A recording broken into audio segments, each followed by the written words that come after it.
Masyarakat kan korban. Korban itu orang sakit. Orang sakit diapain? Diobati. Kenapa itu? Bandar jelas. Siapa korbannya yang beli barang itu? Pakai hemat, 50.000 atau 50.000. Korban tidak. Korban sakit. Orang sakit diobati. Bukan? Mengapa dipenjara semua? Bapak lapor ke rumah sakit. Kita koreksi apa yang terjadi. Sakit kalau diperiksa, dipaksa apalagi masuk penjara, itu melanggar hak asasi manusia, melanggar konstitusi, melanggar undang-undang. Mari kita ambil penjelasan.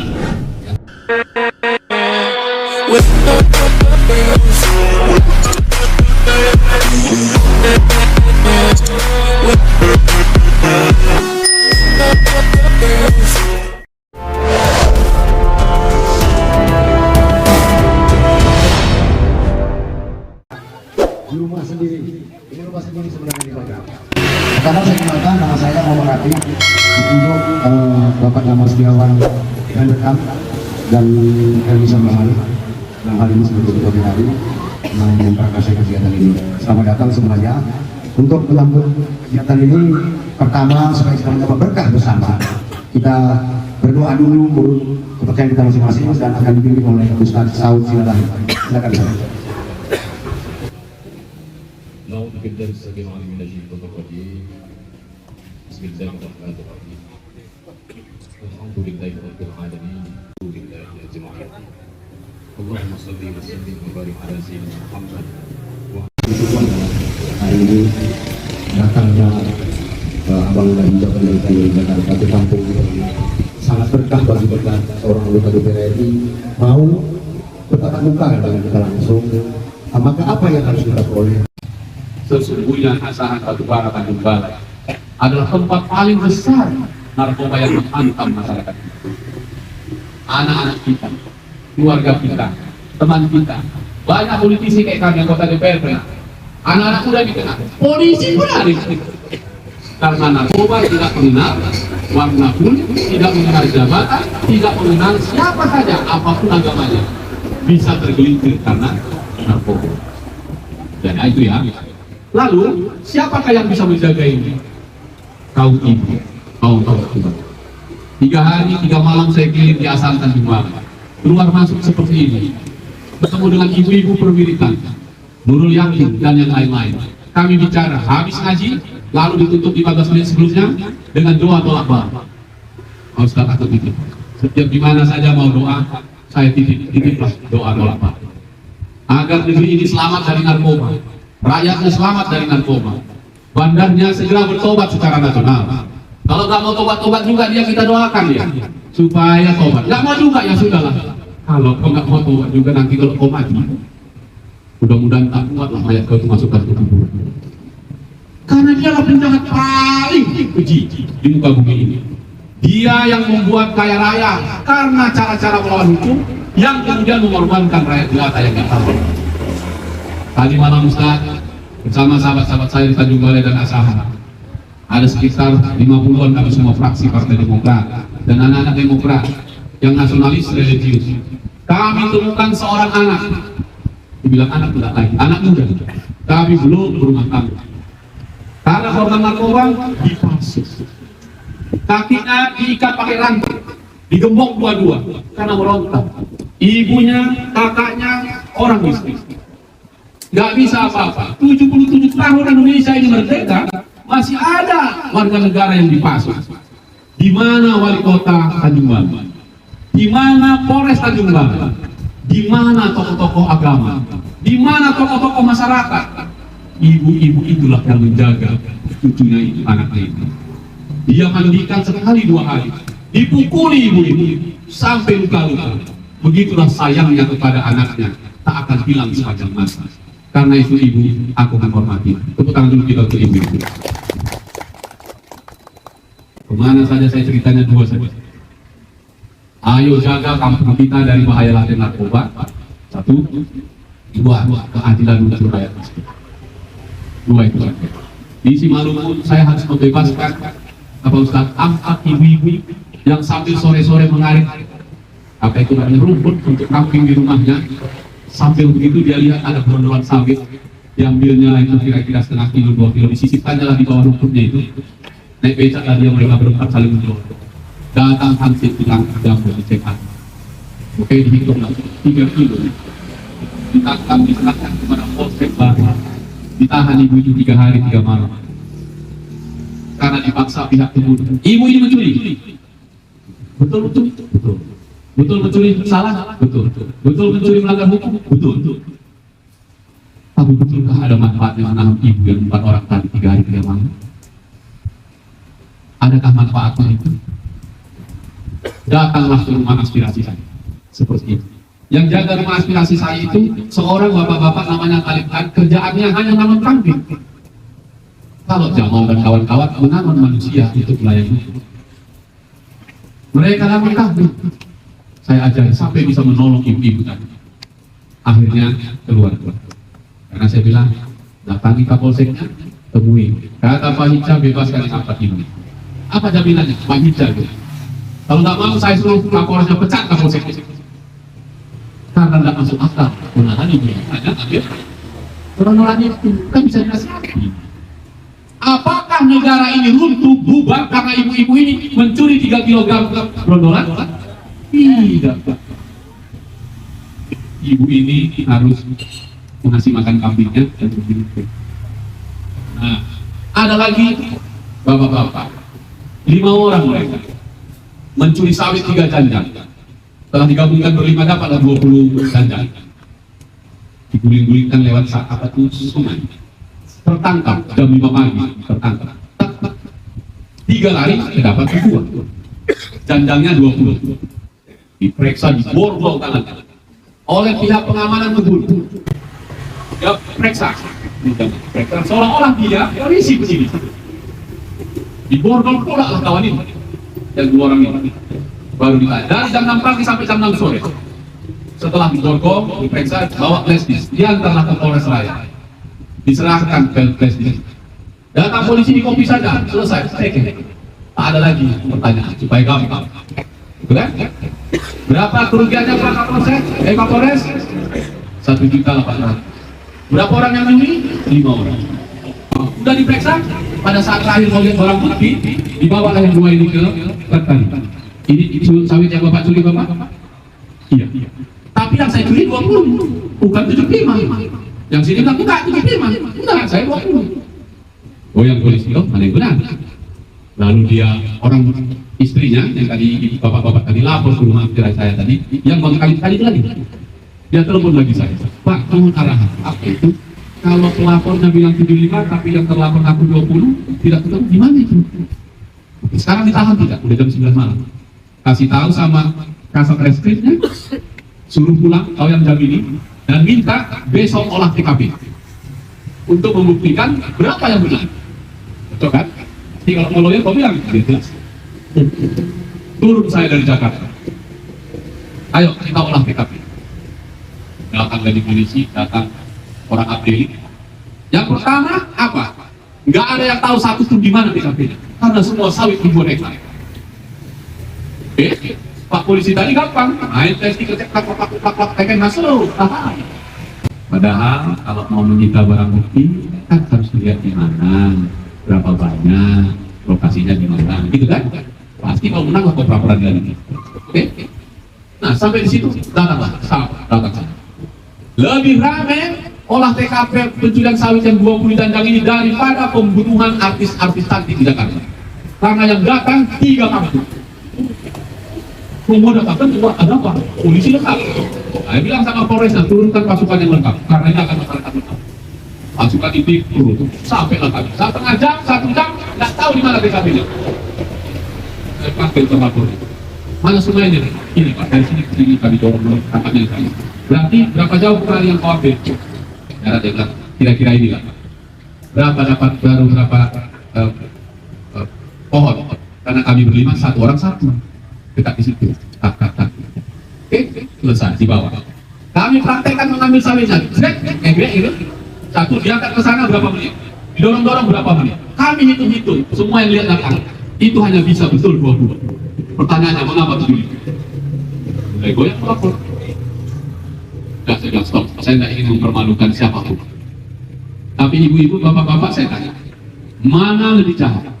Bapak-bapak yang tadi mencuri 20 janjang atau pihak kebun yang menambaki barang bukti tadi. Oke?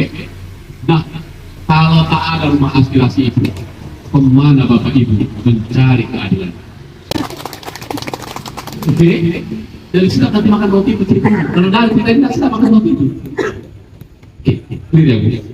Soal-soal besar menjadi kecil. Saya kasih tahu semua teman-teman polisi. Jangan pernah menghukum rakyat karena pencurian yang kecil-kecil. Tapi kita tidak pernah memaafkan pencurian karena pencurian tetaplah melanggar hukum. Narkoba tadi loh saya kasih tahu paling jahat. Karena itu bandarnya ini yang menjual narkoba ini, inilah penjahat paling keji di muka bumi. Kenapa? Karena dia kaya raya dengan cara melanggar hukum juga mengorbankan anak-anak manusia. Korban kan? Ya, korban. Kita sepakat, bandarnya, pengedarnya, Pak Polisi tangkap itu. Hukum mati tidak perlu. Miskinkan dia karena harta kekayaannya dari sumber yang tidak halal. Di atas penderitaan masyarakat kecil yang tadi aku sebut sampai di Pasu. Kemarin 3 yang sudah kami ambil, 3-tiganya super sehat. Saking super sehatnya ditanya apa, dijawab apa. 3 kami bawa ke rumah rehabilitasi. Nah, kalau si bandarnya bisa atau harus ditangkap oleh teman-teman Pak Polisi, masyarakat kan korban. Korban itu orang sakit. Orang sakit diapain? Diobati. Kenapa dikejar? Saya ulang. Bandar jelas. Siapa korbannya yang beli barang itu? Pakai hemat 50.000 atau 40.000. Korban dia. Korban sakit. Orang sakit diobati. Bukan dikejar. Mengapa dikejar semuanya? Ibu, Bapak lapor ke rumah sakit. Kita koreksi aparat penegak hukum ini. Oke, orang sakit kalau diperiksa, dipaksa apalagi masuk penjara, itu melanggar hak asasi manusia, melanggar konstitusi, melanggar undang-undang. Mari kita ambil penjelasan. Ya, teman-teman semuanya mau jadi rumah aspirasi yang dapat komentar. Si Rudi ketangkap polisi menggunakan paket hemat 150.000. Si Rudi menggunakan paket sabu yang 150.000, ditangkap Pak Polisi. Langsung dibawa, ditahan. Oke? Tadi ingat tadi, pengguna adalah korban orang sakit diobati, bukan dipenjara. Masuk dia dulu. Rudi, yuk. Kau bisa? Kau pakai? Enggak. Kau pakai? Enggak. Kau pakai enggak? Iya, tapi cuma yang pakai 150.000. Oke, nanti. Oke, mana KTP? Tukar nama, enggak. Lengkap, ini betul. Pertanyaan kedua apa jawab? Kalau buat BAP, pertanyaan nomor 2. Apakah saudara dalam keadaan sehat? Dijawab apa? Iya. Semua pengguna adalah orang sakit. Tapi udah senyum-senyum, mentalnya yang sakit. Jadi semua pengedar, pengguna, korban, orang sakit di BAP secara salah.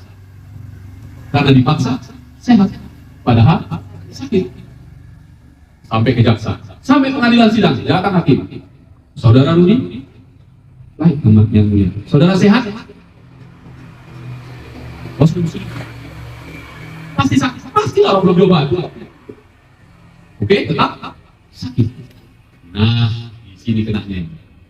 Mari kita lihat teman-teman, Bapak Ibu sekalian, kami yang belajar hukum ini, Bu, kalau nanti anaknya disekolahkan hukum, kayak si Jamal, Rudi dan kawan-kawan ini, tujuan penegakan hukum dilakukan oleh negara adalah, kata dosennya, oke, apa itu Pak dosen? Harus. Apa itu? Begini, biarpun kami beruntung, hukum harus ditegakkan. Wih, mak gagah betul ya kan? Nah, jadi tujuan penegakan hukum, 1, memberikan kepastian hukum. 2, menjamin atau memberikan keadilan. 3, memberikan manfaat. Pertanyaannya, memenjarakan pengguna narkoba seperti tadi ada atau tidak manfaat? Mari saya buktikan. Polisi, jaksa, dan hakim ini dibiayai negara dengan uang APBN. Uang siapa itu? Uang kita, uang rakyat. Ya kan? Kita bayar pajak. Ya. Tugas polisi menegakkan hukum, tugas jaksa menuntut, tugas hakim memutuskan. Oke. Satu perkara di kepolisian menangani perkara yang terkecil paling murah, kita ambil saja lah 10 juta. Ambil saja 1 juta yang paling buat di kertas ini 10 juta. Beres di BAP, P21 limpah kepada jaksa. Jaksa proses bawa ke pengadilan, tetap 10 juta. Anggaran siapa yang dua ini? Anggaran negara. Uang siapa itu? Uang rakyat. Sampai ke pengadilan, sidang dia, habis juga 10 juta. Karena sidang sampai berapa kali. Uang siapa itu? APBN. Uang siapa itu? Uang rakyat. 30 juta. Tadi berapa sabu yang dipakai sendiri? 150.000. Tak datang hakim diputus 7 tahun setengah kau masuk Rudi. Bukan itu kali, kita murah kali dia bos kata-kata 7 tahun setengah. 1 hari di penjara, negara kasih makan si Rudi di situ. 30.000 sehari. Berarti sebulan 900.000. Kalikan 7 tahun. Setahun tadi 10 juta, dan digrade 70 juta. Tambah tadi 100 juta. Habis uang negara dihapus-hapuskan polisi, jaksa dan hakim. Sementara dia menghabiskan uang 150.000. Masuk ke dalam 7 tahun, umurmu misalnya 30 tahun. 7 tahun dia tidak produktif. Kalau sudah menikah, dia hanya 3 korban istrinya dan anak-anaknya tak punya masa depan. Itukah karya besar para penegak hukum? Tapi kalau bandarnya, kita kasih barang itu. Tapi kalau korbannya, bawalah ke rumah sakit. Maka masuklah di lapas, pergilah ke level putusan. Over capacity, melewati batas. Artinya kalau ditugaskan 100 orang, diisi 1000 orang. Kalau mau ibu-ibu mau lihat menguji keimanan kita, Pak Ustaz, sekali-sekali ke sana kita lihat manusia yang di dalam lapas. Apa yang terjadi? Genosida kemanusiaan. Karena tadi tidak ada yang salah, dimasukin saja. Ya kan? Saking overnya tadi, tahun ini, DPR RI kami menyetujui anggarannya lapas 1,2 triliun untuk kasih makan orang di penjara. Uang siapa itu? Uang rakyat. Nah kalau begitu, apa hebatnya penegak hukum ini kalau sekedar berurusan? Karena itu Bapak Ibu sekalian, saya berikhtiar. Kalau ada yang lihat di televisi, di YouTube, tiap hari saya ngomong ini, karena tidak ada lagi yang peduli. Dan kalau kita biarkan, makin penuh itu penjara. Dan pasti salah, kan sudah dijelaskan tadi. Karena itu rumah-rumah aspirasi ini menjadi bagian dari kita untuk jaga ini. Dan yang kita lakukan mengkoreksi ini, memperbaiki sistem ini. Kita tak ingin menyalahkan. Tapi faktanya itu, untuk apa kita kasih biaya yang dipakai polisi, jaksa dan hakim? Kalau hanya untuk nangkapi, kalau kira-kira ayam yang sudah prek itu, tidak ada hebatnya Pak polisi, jaksa dan hakim kalau mengerjakannya kekek. Tapi kalau kau tangkap si Sambo, kau tangkap juga Teddy Minahasa, kau tangkap itu baru benar. Kau tangan aja. Tapi Bapak Ibu sekalian, tidak bisa kita biarkan polisi sendiri. Harus sama-sama. Tugas mereka menangkap bandarnya, tugas kita menjaga kampung kita.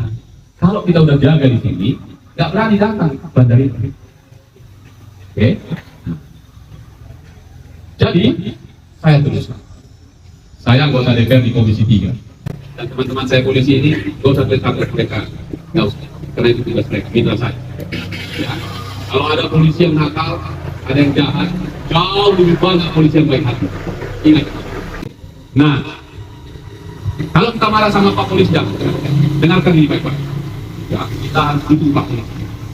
Lebih baik negara ini anak 10 tahun lamanya, semua polisinya bobrok, daripada 1 hari negara ini nggak punya polisi. Dan nanti saya minta teman-teman setelah ini selesai, mereka berdelapan, kita minta berdiri di situ, foto kita habis itu semuanya alami jam dan kasih dukungan penuh kepada polisi. Tetap semangat Bapak Polisi, sebab yang rusak itu hanya beberapa orang. Kalian tetap menjaga batu bara. Oke, nah kalian sama ratakan cuma satu disambung, nggak ada yang lain. Satu Teddy Minahasa, nggak ada yang lain. Kalau Pak Abdi baik hati, rumah PH, rumah PH baik hati. Oh, Pak Siregar baik hati, Pak Siagian baik hati. Pak Panguncong baik hati, siapa lagi? Pak Kapolres Joseph baik hati, semua baik hati. Tapi kalau Sambo dan gue bela ya, udah parah dia cuma kita bilang kan? Nah, jadi inilah ingat tadi ya, lebih baik negara punya polisi selama 60 tahun bobrok semua daripada negara 1 hari tak punya polisi. Udah ya? Jangan hari ini awak ya, kalau marah-marah polisi ya. Si Sambo boleh, polisi tidak boleh. Polisi kan institusi yang besarnya, yang di dalam orangnya. Kenapa mereka tergelincir? Sekali lagi, kekuasaan selalu digoda. Oke, lihat barang itu narkoba ini tergoda juga. Karena 1 kilo 1 miliar, jual 5 kilo 5 miliar, cuma 5 menit. Siapa yang tak mau? Seorang kebetulan ketangkap, banyak yang ketangkap banyak kali lah. Apa saja dia? Hah, apa lagi yang di pantai-pantai nelayan itu? Mari jauh bajikan dengan segala hormat saya. Mari kapan kita terlibat? Mantan polisi yang mengabdikan dirinya untuk tetap memberikan pelayanan keadilan bagi kita. Jadi siapa polisi? Nah, sekarang saya ingin kasih tahu. Jadi kalau gitu apa gunanya kok kami punya wakil rakyat Bang Hinca? Berani kan? Tak berani lah. Dalam bahasa batu bakor, namun punya luar yang punya wakil rakyat. Ada deki rakyat itu. Saya ulang. Ada deki rakyat itu. Ada tempat mengadu. Ada bentengnya. Tak suka-sukanya polisi lagi sama kita. Sudah? Tapi jangan pula gara-gara itu sudah kawan Bang Hinca, suka-suka klaim, apa ke polisi?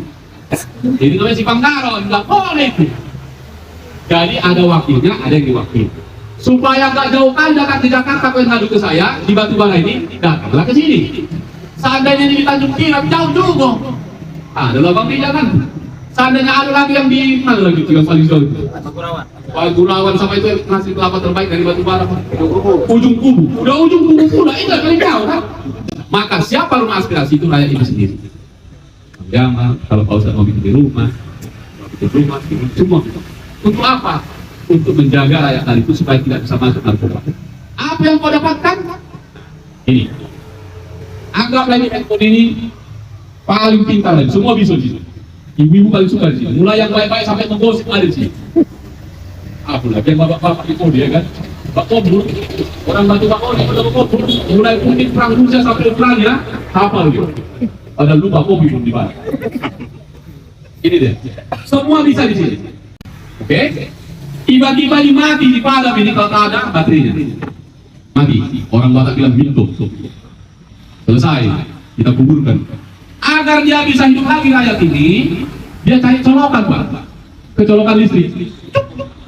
Baru mengalir listrik itu hidup lagi dia. Nah listrik itulah yang kita sebut negara, ya kan?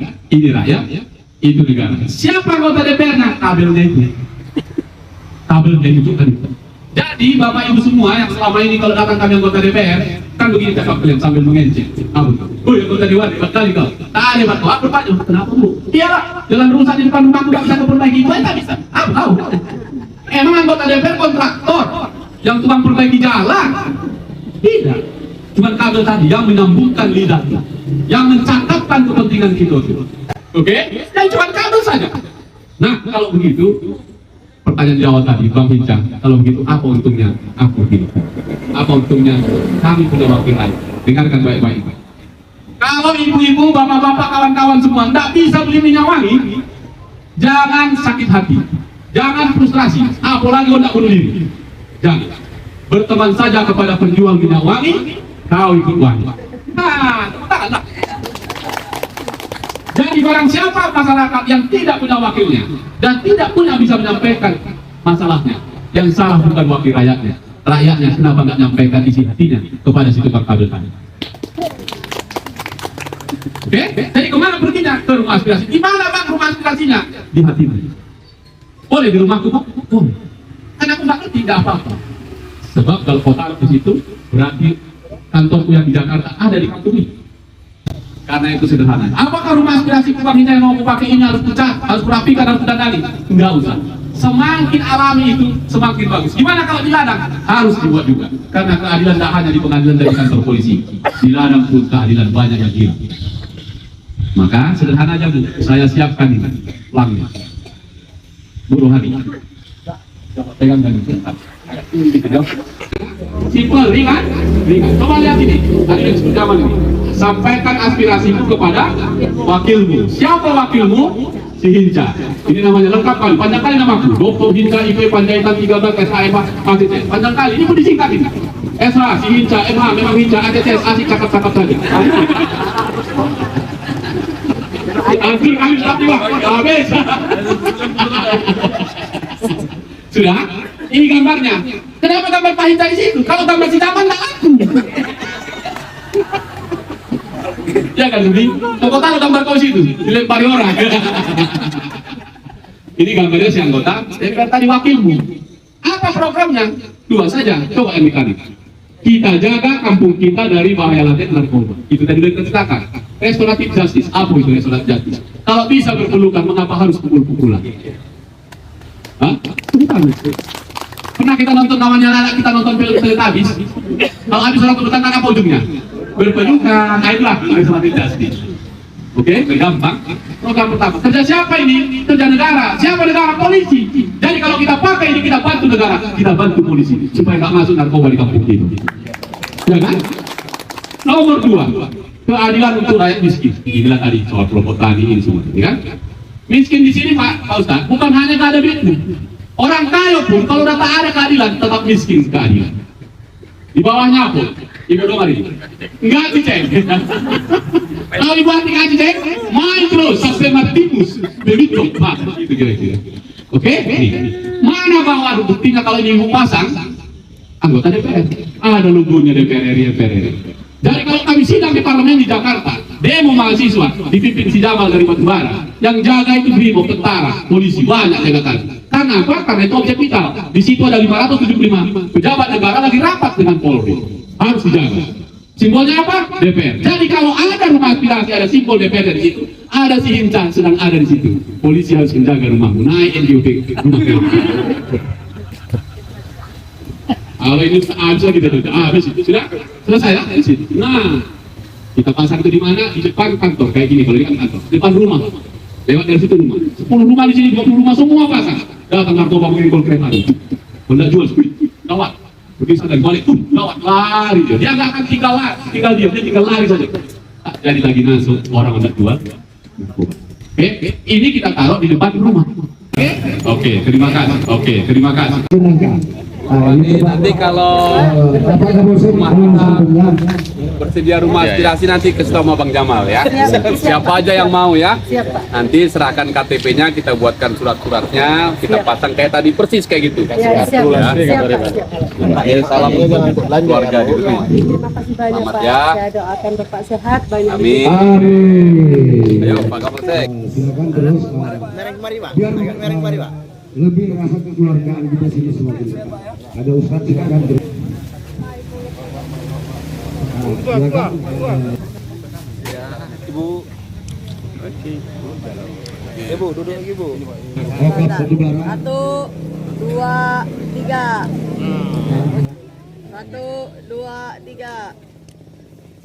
Terima kasih kepada Ibu Bapak yang hadir dengan tidak mengurangi rasa hormat. Kalau Ibu Bapaknya ingin masak, mengurangi sinar, kami kalau lagi menahan. Jangan lupa di sini adalah rumah aspirasi kita untuk saling menyampaikan.